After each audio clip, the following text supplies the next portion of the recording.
வணக்கம். சிலோன் தமிழின் பிரதான செய்திகள். முதலில் தலைப்புச் செய்திகள். வரவு செலவு திட்டத்துக்கு எதிராகவே தொடர்ந்து வாக்களிப்பதாக கஜேந்திரகுமார் பொன்னம்பலம் தெரிவித்துள்ளார்.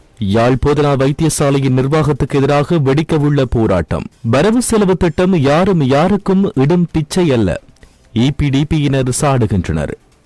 லட்சக்கணக்கான பக்தர்களோடு நேற்று நடைபெற்ற திருக்கேதீஸ்வர மகா சிவராத்திரி நிகழ்வுகள்.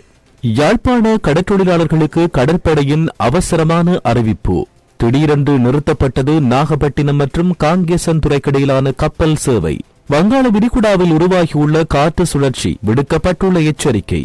பல வருடமாக திறக்கப்படாத ஆயுர்வேத வைத்தியசாலை பொது அமைப்புகள் விடுத்துள்ள கோரிக்கை. உள்ளூராட்சி மன்ற தேர்தல் குறித்து தமிழ் கட்சிகள் கலந்துரையாடல். இனி தொடர்வது விரிவான செய்திகள்.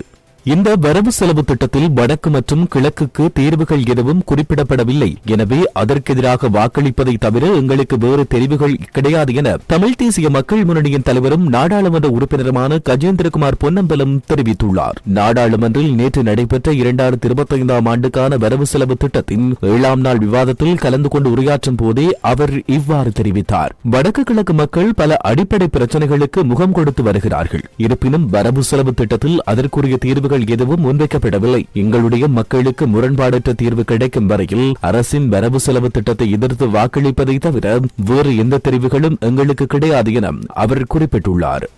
யாழ்ப்பாணம் போதனா வைத்தியசாலையின் நிர்வாகத்துக்கு எதிராக இன்று முதல் அரசு வைத்திய அதிகாரிகள் சங்கம் தொழிற்சங்க நடவடிக்கை மேற்கொள்ள உள்ளதாக தெரிவிக்கப்படுகின்றது. இது தொடர்பில் யாழ்ப்பாண போதனா வைத்தியசாலையின் அரசு வைத்திய அதிகாரிகள் சங்கத்தினர் வெளியிட்ட அறிக்கையில் இந்த விடயம் தெரிவிக்கப்பட்டுள்ளது. மேலும் இந்த அறிக்கையில் நோயாளிகளின் பாதுகாப்பை உறுதி செய்ய தவறியமை மற்றும் யாழ் போதனா வைத்தியசாலையினது நிர்வாகத்தை தக்க வைப்பதற்காக மருத்துவமனை ஊழியர்களிடையே தொடர்ந்து சர்ச்சைகளை உருவாக்கும் முயற்சிகளை தொடர்ச்சியாக மருத்துவமனையின் பணிப்பாளர் மேற்கொண்டு வருவதை எதிர்த்து தொழிற்சங்க நடவடிக்கையில் ஈடுபட தீர்மானிக்கப்பட்டுள்ளதாக தெரிவிக்கின்றனர். தொடர்ச்சியாக யாழ் போதனா வைத்தியசாலையின் நிர்வாகத்தோடு 2 மாதங்கள் கலந்துரையாடல்களை மேற்கொண்டு வந்த நிலையில் நோயாளிகளின் பாதுகாப்பை யாழ் போதனா வைத்தியசாலையின் நிர்வாகம் உறுதி செய்ய தவறியதால் தொழிற்சங்க நடவடிக்கையை மேற்கொள்ள வேண்டிய துர்ப்பாக்கிய நிலைக்கு தள்ளப்பட்டுள்ளதாக அவர்கள் தெரிவித்தனர். வரவு செலவு திட்ட நிதி ஒதுக்கீடு என்பது யாருக்கும் போடும் பிச்சை அல்ல. குறித்த ஒதுக்கீடுகள் மக்களின் உரிமை என ஈழமக்கள் ஜனநாயக கட்சியின் ஊடக செயலாளர் ஸ்ரீகாந்த் பன்னீர்செல்வம் சுட்டிக்காட்டினார். யாழ் ஊடக மையத்தில் நேற்று நடைபெற்ற வாராந்த ஊடக சந்திப்பின் போதே அவர் இவ்வாறு தெரிவித்தார். இந்த நாட்டில் வாழ்ந்து கொண்டிருக்கின்ற அனைவரும் வரி செலுத்துபவர்களாக இருக்கிறார்கள். சாதாரண குடும்பம் ஒன்று தங்களுடைய அன்றாட செயற்பாடுகளினூடாக மாதாந்தம் 40,000 ரூபாய் வரியை மறைமுகமாக செலுத்திக் கொண்டு வருகிறது. ஆக வரவு செலவு திட்டத்தினூடாக கிடைக்கும் நிதி ஒதுக்கீட்டை பெற்று பயன்படுத்துவது என்பது எமது உரிமை என்பதை மக்கள் புரிந்து கொள்ள வேண்டும். உண்மையில் ஒரு வரவு செலவு திட்டத்தில் ஒவ்வொரு துறைக்காகவும் ஒதுக்கீடுகளிலும் நமக்கான ஒதுக்கீடுகள் காணப்படுகிறது. அதைவிட மாகாண சபைக்கான ஒதுக்கீடுகள் காணப்படுகிறது. அவை ஒவ்வொன்றிலும் சரியான முறையில் நமக்கான ஒதுக்கீடுகள் வழங்கப்படுகின்றனவா என்பதை தொடர்ச்சியாக அவதானித்து அதை உறுதிப்படுத்துவதே மக்கள் பிரதிநிதிகளின் கடப்பாடாக இருக்க முடியும். ஒரேவேளை ஏதாவது துறைசார் நிதி ஒதுக்கீடுகள் பகிர்ந்தளிக்கும் போது நமது பிரதேசம் புறக்கணிக்கப்படுமாயின் அது தொடர்பாக எங்களுடைய கருத்துக்களை வெளிப்படுத்த முடியும் என்றும் அவர் தெரிவித்தார்.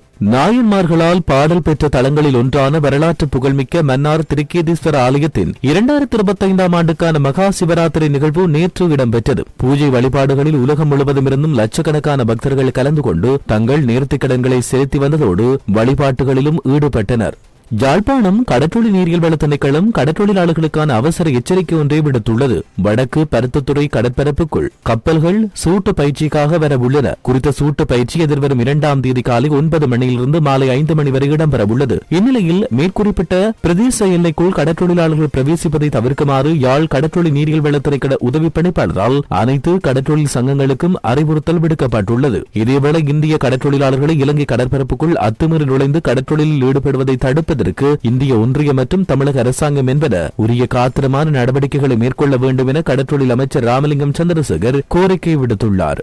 நாகப்பட்டினம் காங்கேசன்துறை இடையிலான கப்பல் சேவை தற்காலிகமாக இடைநிறுத்தப்பட்டுள்ளது. கப்பல் சேவை கடந்த 22ஆம் தேதி ஆரம்பித்த நிலையில் மீண்டும் தற்காலிகமாக இடைநிறுத்தப்பட்டுள்ளது. தமிழகத்தில் பெய்து வரும் கடும் மழை மற்றும் மோசமான வானிலையை கருத்தில் கொண்டு இந்த தீர்மானம் எட்டப்பட்டுள்ளது.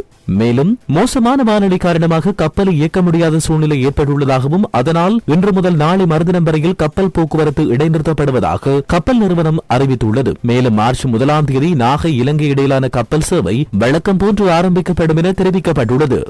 தென்கிழக்கு வங்காள விரிகுடாவில் உருவாகியுள்ள காற்று சுழற்சி தற்போது இலங்கைக்கு தென்கிழக்கு திசையில் 792 கிலோமீட்டர் தொலைவில் காணப்படுவதாக யாழ்ப்பாண பல்கலைக்கழகத்தின் புவியியல் துறை பேராசிரியர் நாகமுத்து பிரதீபராஜா தெரிவித்துள்ளார். இது மேலும் மேற்கு திசை நோக்கி நகரும் என எதிர்பார்க்கப்படுகிறது. இதனால் தற்போது வடக்கு மற்றும் கிழக்கு மாகாணங்களின் பல பகுதிகளுக்கு கிடைக்கும் மழை எதிர்வரும் 3ஆம் தேதி வரை நீடிக்கும் என எதிர்பார்க்கப்படுகிறது. நாளை முதல் மழை சற்று தீவிரமடையும் என எதிர்பார்க்கப்படும். அதேவேளை உருவாகியுள்ள காற்று சுழற்சி காரணமாக அடுத்த சில நாட்களுக்கு வடக்கு மற்றும் கிழக்கு மாகாணங்களில் காற்று குறிப்பாக 30 முதல் 50 கிலோமீட்டர் வேகத்தில் வீசக்கூடும் என எதிர்பார்க்கப்படுகிறது. இதேவேளை வடக்கு மற்றும் கிழக்கு மாகாணங்களின் கரையோர பகுதிகளில் காற்று மணிக்கு 40 முதல் 60 கிலோமீட்டர் வேகத்தில் வீசக்கூடும். இன்று முதல் வடக்கு மற்றும் கிழக்கு மாகாணங்களில் கடல் பகுதிகள் கொந்தளிப்பான நிலையில் காணப்படும் என்பதால் கடற்தொழிலாளர்களை கடலுக்கு செல்வதில் அவதானமாக இருக்குமாறும் அறிவுறுத்தப்படுகின்றனர். அதேவேளை எதிர்வரும் மார்ச் மாதத்தில் கணிசமான நாட்கள் மழையுடன் கூடிய நாட்களாக அமையும் என்றும் அவர் குறிப்பிட்டுள்ளார்.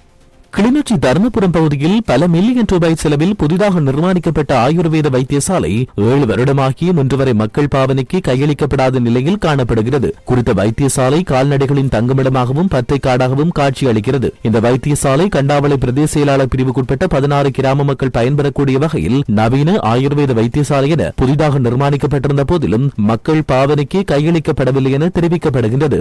எதிர்வரும் உள்ளூராட்சி மன்ற தேர்தலில் சங்க சின்னத்தில் போட்டியிடவுள்ள தமிழ் கட்சிகளின் கலந்துரையாடல் ஒன்று இடம்பெற்றது. குறித்த கலந்துரையாடல் நேற்று யாழ்ப்பாணத்தில் உள்ள தனியார் விருந்தினர் விடுதியில் நடைபெற்றது. இந்த கட்சியின் முதலாவது சந்திப்பு கடந்த 23ஆம் தேதி யாழ்ப்பாணம் இடுவில் பகுதியில் இடம்பெற்ற நிலையில் இந்த 2வது சந்திப்பு இடம்பெற்றது. இன்றைய சந்திப்பில் தமிழீழ மக்கள் விடுதலை கழகம், ஈழ மக்கள் புரட்சிகர விடுதலை முன்னணி, தமிழீழ விடுதலை இயக்கம், ஜனநாயக போராளிகள் கட்சி, தமிழ் தேசிய கட்சி, தமிழ் மக்கள் கூட்டணி, ஜனநாயக தமிழரசு கட்சி, சமத்துவ கட்சி ஆகிய 8 கட்சிகள் கலந்து கொண்டன.